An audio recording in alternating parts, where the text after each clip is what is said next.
I'm Austin Lugo. I'm Andrew Harp. This is With Nothing to Say. Let's talk about I Know Where I'm Going.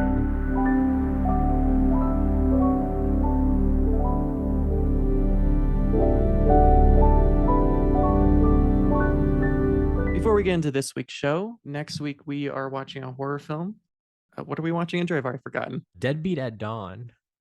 I think the idea is that the movie is written, directed, and starring him. Movie from 1988.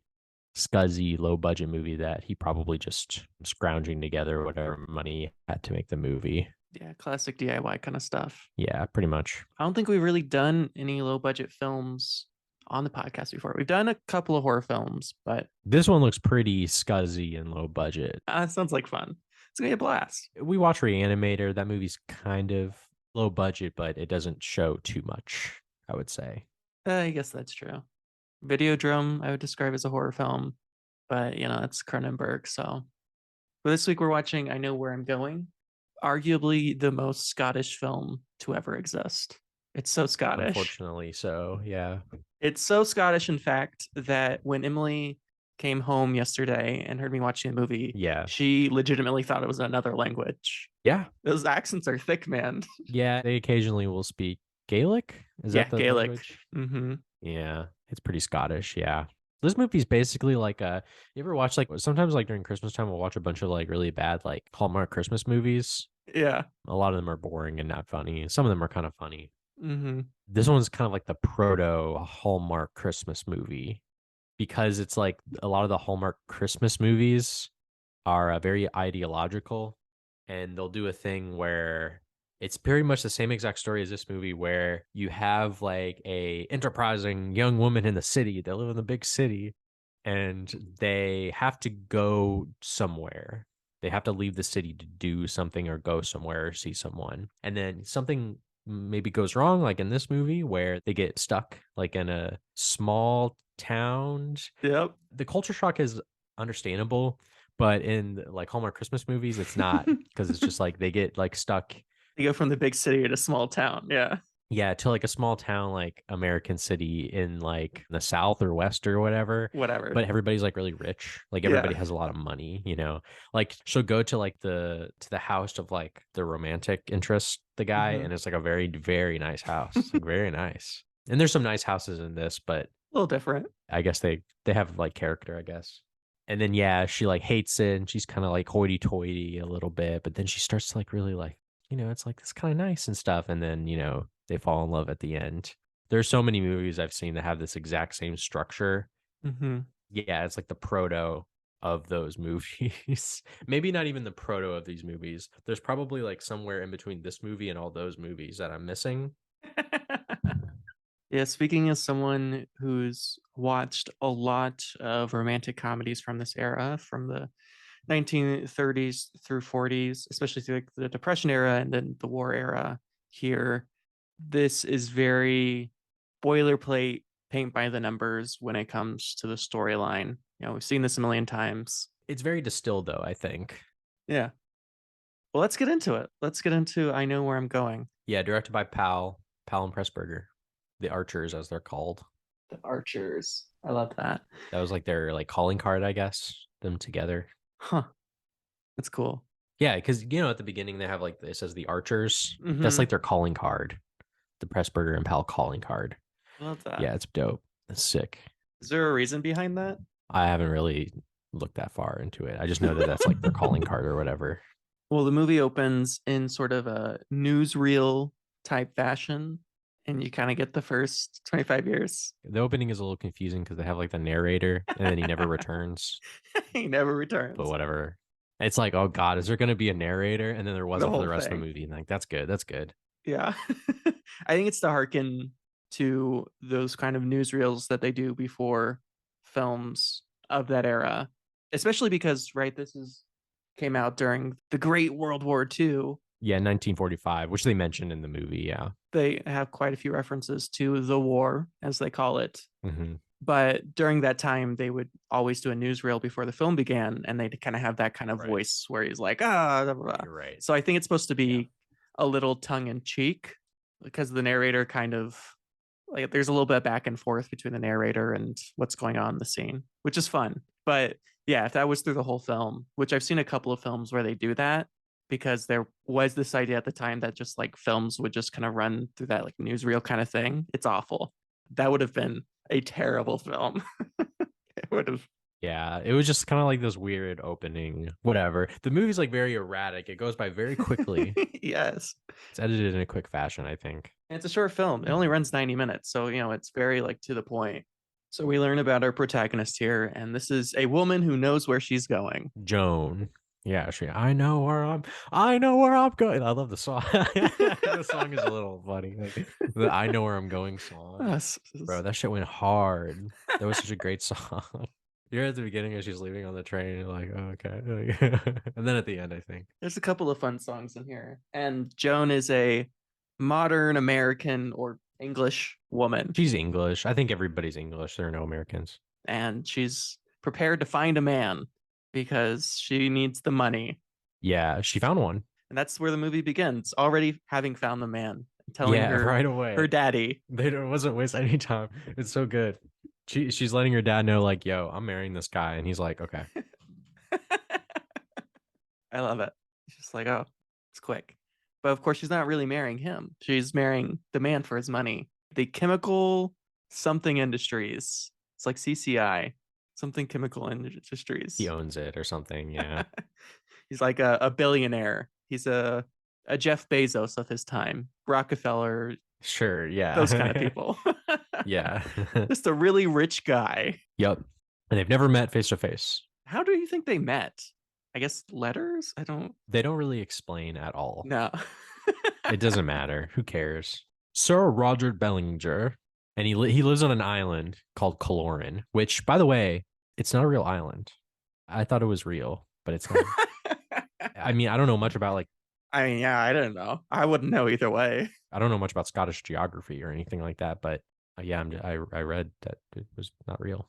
Okay. I had to look it up on a map where I know relatively where Scotland is, but I did have to look it up on a map to kind of figure out where Scotland was relative to the UK and Ireland because, well, one, I'm not good with geography, and especially geography that isn't the United States. So I'm not a world traveler. Well, I don't really care about the United Kingdom that much. Yeah. She's going to Caloran Island. And so she has to do this really big trip where she goes from Manchester and she goes like northwest. So it's like this really big trip. And she finally like ends up like on the coast. Like she can see the island across the sea, right? So close. It's right there. And she can't leave. It's her perpetual curse that she is so close, yet so far away, which is something that I really enjoy about this film. The idea that she travels thousands of miles. Yeah, that's true. Goes on all these trains and ferries, right? Takes all forms of travel. Gets up middle of the night. Great montage. Everyone loves a good train montage. All this kind of stuff. And she's right there. She can see the coast. She can see Caloran. And yet, despite the fact that she is so close, she is equally infinitely far away. She might as well be on the other side of the world. It's like right there. She can see it, but it's too rocky. She can't do it or she'll die. So she has to like wait out on this like other island with all these other Scottish people, and things ensue from there.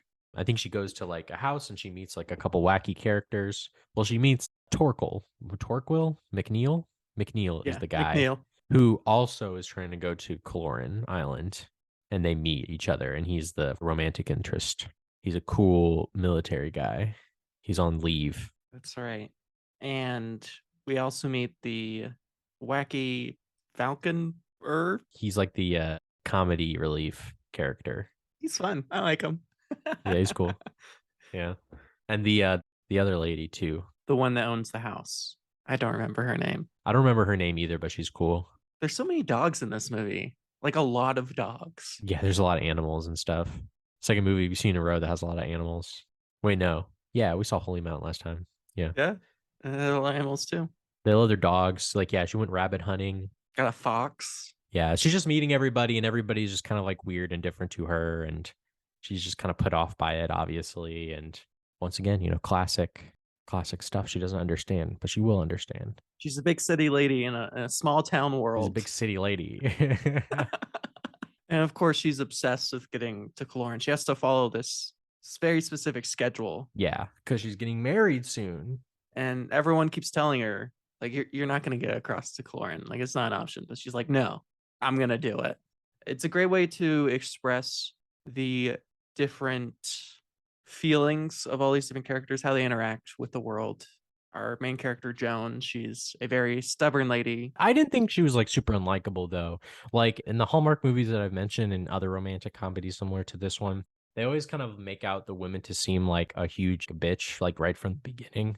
There's some kind of like vindictive and like mean about how like maybe like the female characters are written. In this movie, a little bit later, she becomes very frustrating from like a viewer.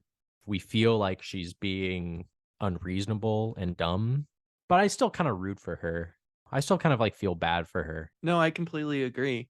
I think she can be a difficult character to get along with, but her motives always seem genuine and from her perspective, a place of love, even when she's putting other people in danger. And perhaps as a viewer, we don't necessarily think that's a good idea.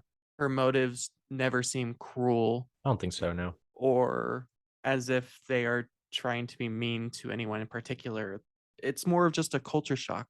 I mean, maybe she has a bit of classism going on, but I think that might be partly because she's not originally from money. And the kind of class dynamics of here are peculiar because it's weird. She's not really rich. No, She's like middle class. And she kind of encounters like a lot of like rich people that live there in castles and stuff. but they're only kind of rich. It's like the way people in like the countryside of England are rich, which is like they have like these giant castles and stuff, or they own entire fucking islands, but they're also poor. Yeah, yeah, that's true. But like they don't have any money, right? Right. That's a good point. Yeah, you're right. They have a dowry or whatever. Yeah, it's a uniquely British or at the very least European sort of thing where you're Yeah. simultaneously like you have the essence of being this kind of rich person because you have like a castle or something, but then you don't actually have any money. Like they're all kind of poor. But they do have each other. That's what's important. That's what it's all about, baby. Family and friendship. It's all about family. It's about family. So Joan wants to get to Clorin, but it is so foggy outside that no one can. It is really funny when she like goes to bed and she always like prays. She's like, I pray that I can go across it, and then it gets worse. It's like maybe she should try not praying. Maybe that would help. What I love about the first prayer and really all of the subsequent prayers is in a certain ironic fashion, all of her prayers are answered because, of course, her first prayer is that the fog will be blown away. And ironically enough, It the was. fog is blown away Yeah. by just the most insane winds to have ever hit the Scottish Isles. Yeah, and they're like, it's gonna take like maybe a week for it to not be like this. It's like, oh, okay. Like, she's stuck like on the island with all these like random people. It's a frustrating situation to be in. I mean, you're Yeah, it so sucks. close. And because of just the technology of the time, although even today, right? I mean, if you're trying to go to a small island like that, it'd probably be a same situation where you're kind of just a slave to the weather, to fates, to destiny, which is something that this film is very interested in how fate or destiny or whatever word you want to use influences the choices that we make in life and love and all that kind of fun stuff. The movie does kind of have that element of kind of like that spiritual element to it, which I kind of like, that fantastical element to kind of once again reference Hallmark Christmas movies. They love to do that too. Spirit of Christmas. The power of and spirit of Christmas magic. In this movie, it's just general, like I guess Scottish magic or whatever. And they do talk about that stuff in the movie, right? Like they go, like you have that scene where they go to the castle, where Joan and McNeil, they go to the castle, a ruined castle, and they're watching it. She's like, I want to go in. Da, da, da, da. And he's like, I cannot go in. Like, why not? Like, I know there's a curse or whatever. He's like, well, Big reveal. yeah, the big reveal is that he is the owner of the island. It's like his island or whatever. It's like I can't go in, and people who own the island can't go in it. Then be the rules. If you own an island, you can't go in the castle. Them's the breaks. And then yeah, he cannot go in, and she's just like, okay. Sorry, I guess. I don't know. And then I think they go on a bus, right? And then like there's a bunch of guys that are talking about how much Bellinger sucks, and he comes into contact with Bellinger and he sounds really annoying and lame. And it's like kind of like the faith element where her being stuck has led to her kind of getting to know Bellinger and how much he sucks, but then also getting to know McNeil, who's really epic and cool. He's a very cool guy. And the rear projection throughout this film is fucking insane. It gives me a constant sense of nausea. It's moving so fast. It's fucking all over the place. Like if you It's a pretty fast movie. Yeah. yeah, the whole movie's fucking fast. And whenever on the bus, like if you look at the rear projection, they're fucking It's going flying. maybe a little too fast. Maybe a A little little too unrealistic, but that's fast. okay. But it's fun. They're all talking about, this loser who's building a pool and bringing salmon in from the island, and just a real lameo. I mean, he's rich, but no one likes him because he's just doesn't seem like a good person. Like he's just kind of crummy. Yeah, and he's just like an old rich guy. But she refuses to believe his naivete, I suppose. She wants to believe. She refuses to let like her feelings dictate what she wants to do, right? She needs the money, man. She knows where she's going. She's thinking with her brain and not her heart. Exactly. Like the song in the movie too. They kind of have this back and forth, right? Where they're kind of like they're hanging out and have a good time, but then she'll kind of push back. Like when they go to have lunch and she's like, I think we should sit at separate tables, which is just like, Oof. that's rough. It's intense, man. That's like, oh my God, that hurts. And they're the only people there. Like they're the only people in that diner. It's basically just them. It doesn't matter, but she's just like, bro, I don't. She can't fall in love. She can't afford it, man. She needs that money. She needs to become that rich lady. It's all about that cash money flow. She can't think about love or desires. She's got to think with her brain, not her heart. But it's too much, right? They still hang out, they still see each other. They go visit that like one castle with that one family, and like I think they kind of like pretend not to know each other and stuff. And they like have like the little girl with the glasses and stuff, and very 1940s rom-com scene, I think, where they're having dinner, they're having breakfast, and it's kind of weird and awkward, I guess. There's something about films of this era, and maybe it's because of the rise of child stars during this time, but movies of this era fucking love precocious kids. Like they all have Yeah. them for some reason. That's true. They love like a stupid smarmy, like not stupid, but like an overly smart smarmy kid who's just like, Yeah. you're definitely right about that. Yeah. And all that stuff is pretty funny. I don't think the movie like made me laugh too often. It made me laugh a few times, definitely. I think it's funny and jaunty. That's probably the best word for it. It's feel good. I would describe it I as. Like I suppose wasn't so. laughing a lot through the film, but there's like little, chuckles and like Yeah. you feel good watching film. It's just sort of a warm-hearted sort of film more than it is classic Howard Hawks style screwball comedy. I like the movie. I did. But I will say that like when they got to the scene where they have the celebration for the couple, it's not like a bad scene, but I was having like a really hard time like sitting through it. I was kind of getting a little tired of all the Scottish stuff. So much Scottish stuff. It's so Scottish. And I get it. Like they have to have a scene where they're all dancing and singing and kind of having a celebration. Like they have to have that scene. Absolutely. But I don't know. I don't think I was in the mood to like for that scene at all. I was kind of having a bad time with that one. I just was not like feeling it.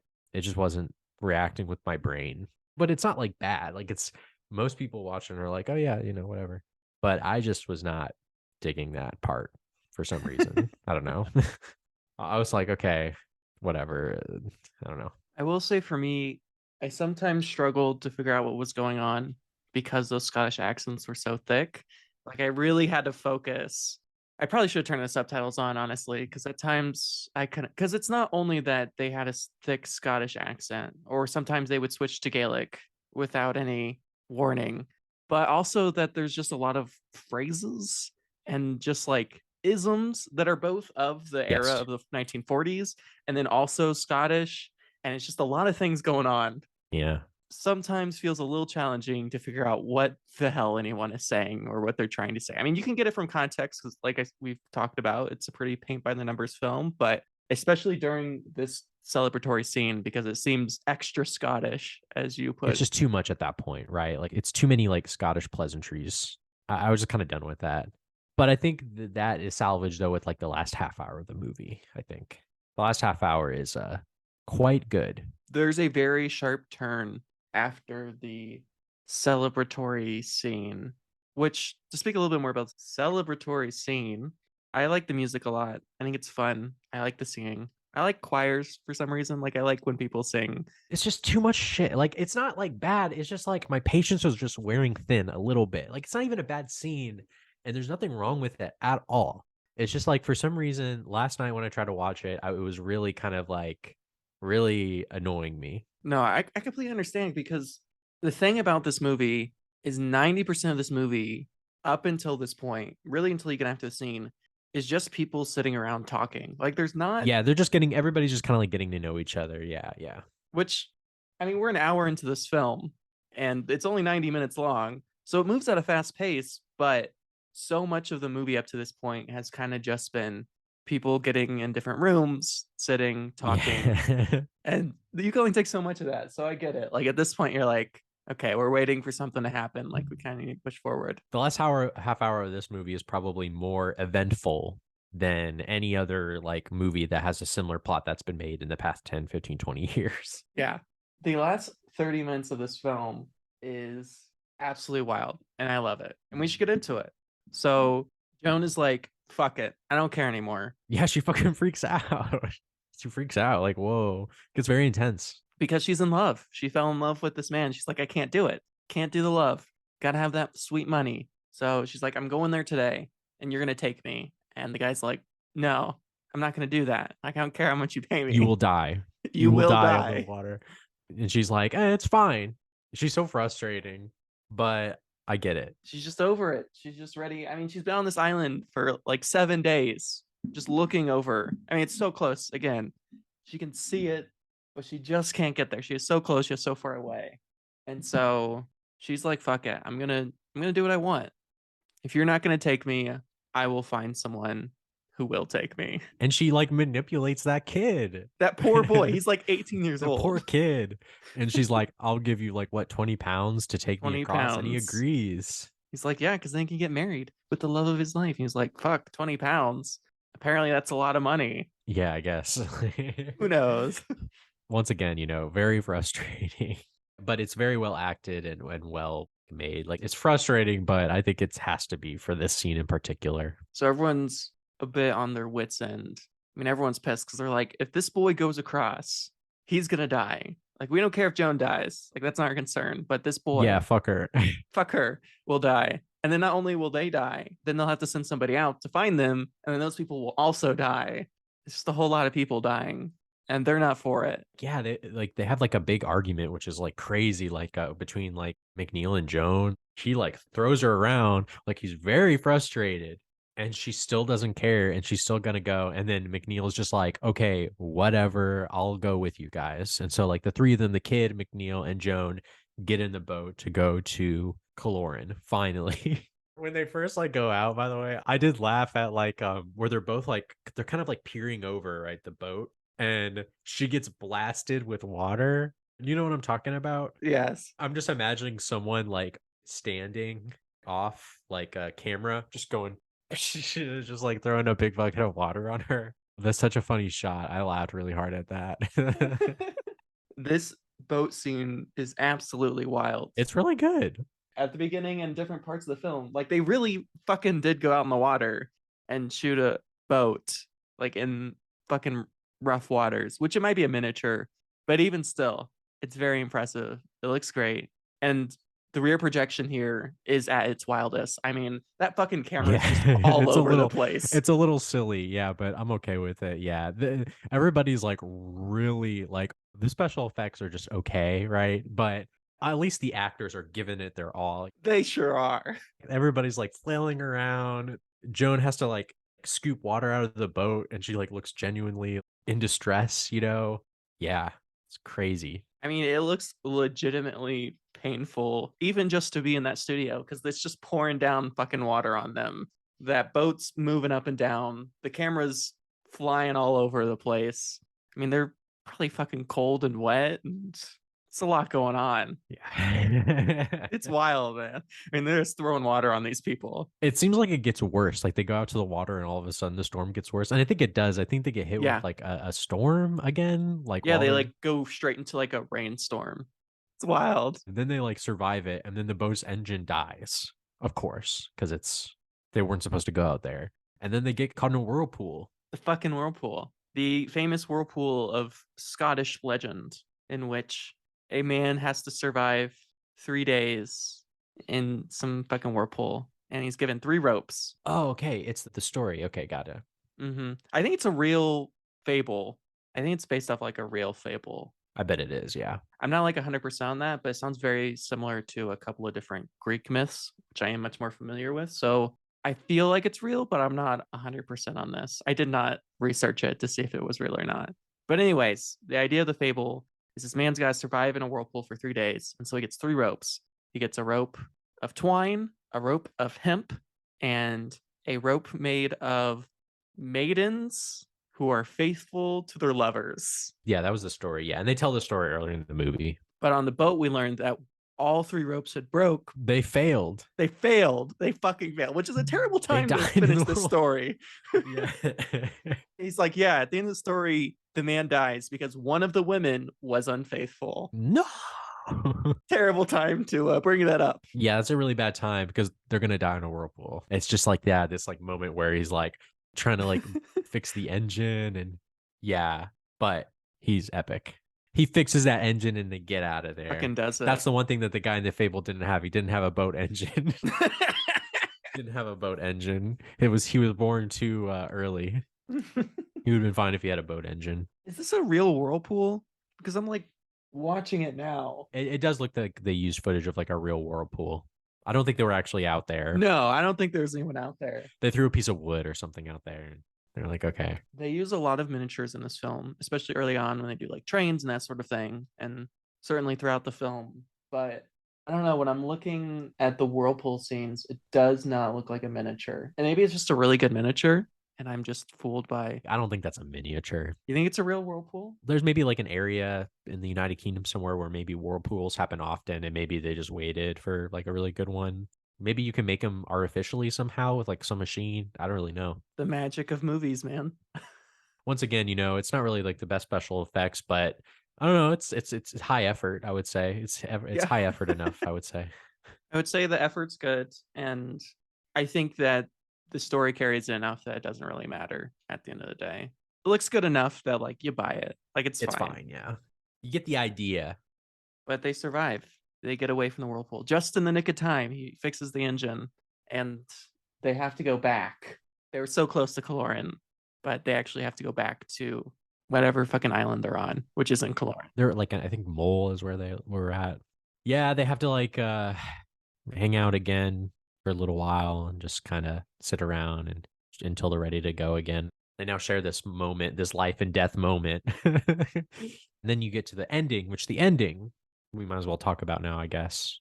We made it through the boat scene and now the ending is basically next. A really great ending, by the way. Joan's about to leave and then they share a kiss. Passionate kiss. She can't even finish her sentence without like wanting to kiss. And then they just, yeah. And then they go their separate ways. And McNeil's like, you know what? Fuck this shit. I'm going to go in the castle that I can't go into. And he does it. He walks into the castle. They must have found a real castle. It looks real. It looks real, like some fucking abandoned watchtower or some shit. Very cool. And he walks up the tower.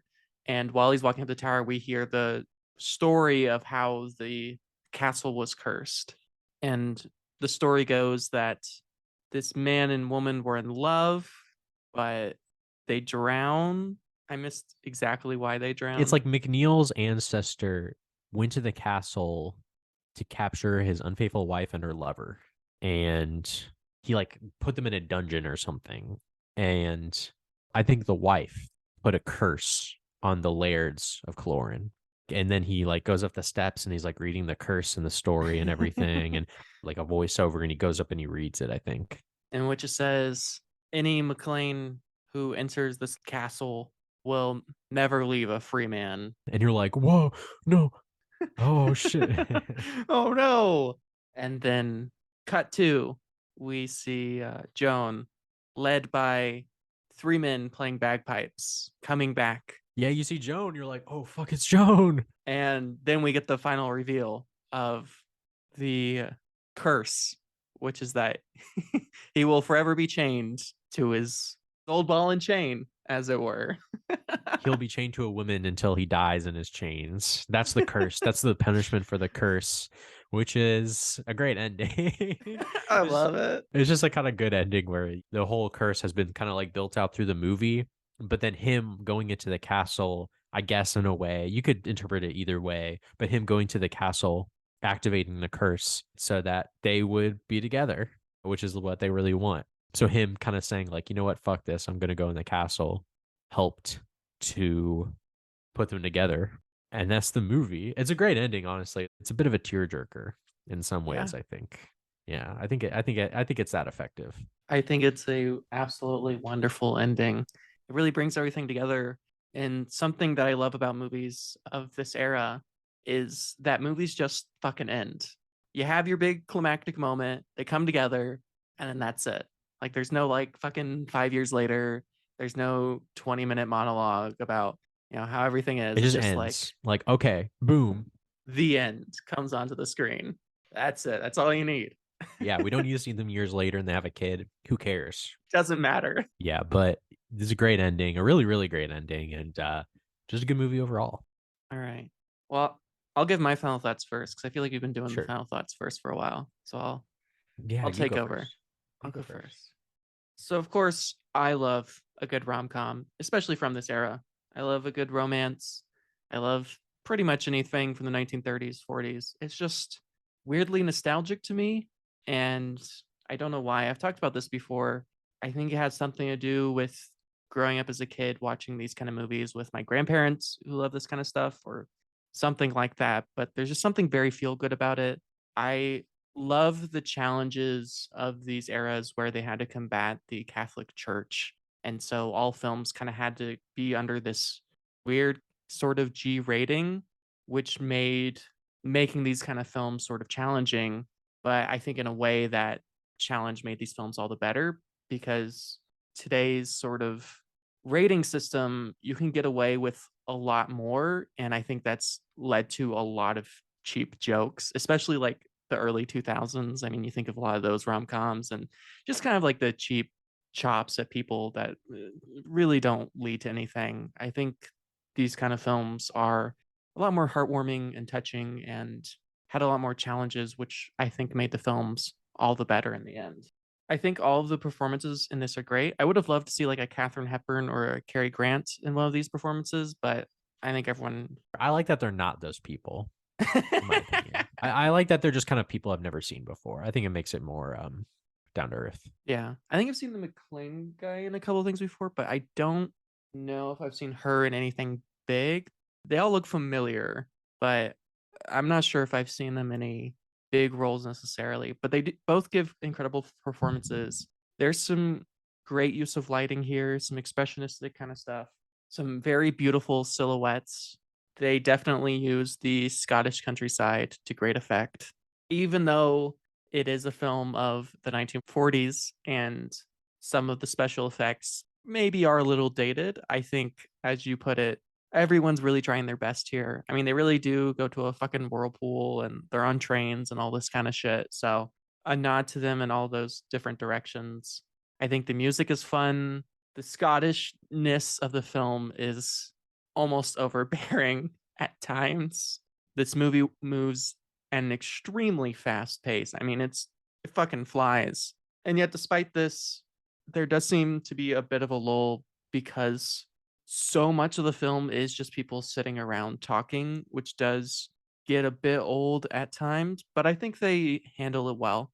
I think they do everything in their power to kind of work with it. I wish there was even more stuff in the Scottish countryside, even though there's so much there. It's just like when you're given the opportunity to shoot in the Scottish countryside, just fucking put everything out there. Like, don't do anything indoors. Just do it all in fucking Scottish countryside.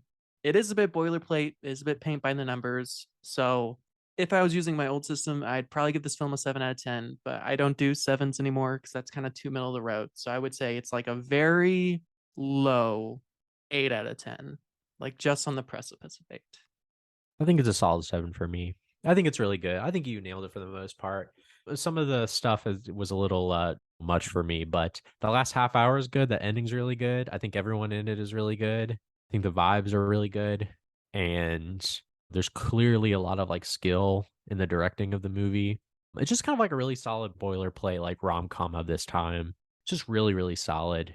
There's not really a lot to hate on. It's just kind of more of like what your preferences are.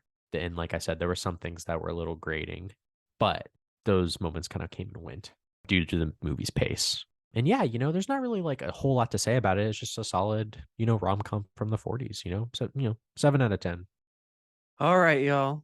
Thank you for listening. You can find everything I do at Austin Lugo12. I'm on Letterbox at Retro Andrew, RETR0 Andrew. And you can find this podcast wherever you hear podcasts. You can also find us on Instagram, TikTok, and YouTube at Theater42 or With Nothing to Say. And thank you all for listening. Thank you again.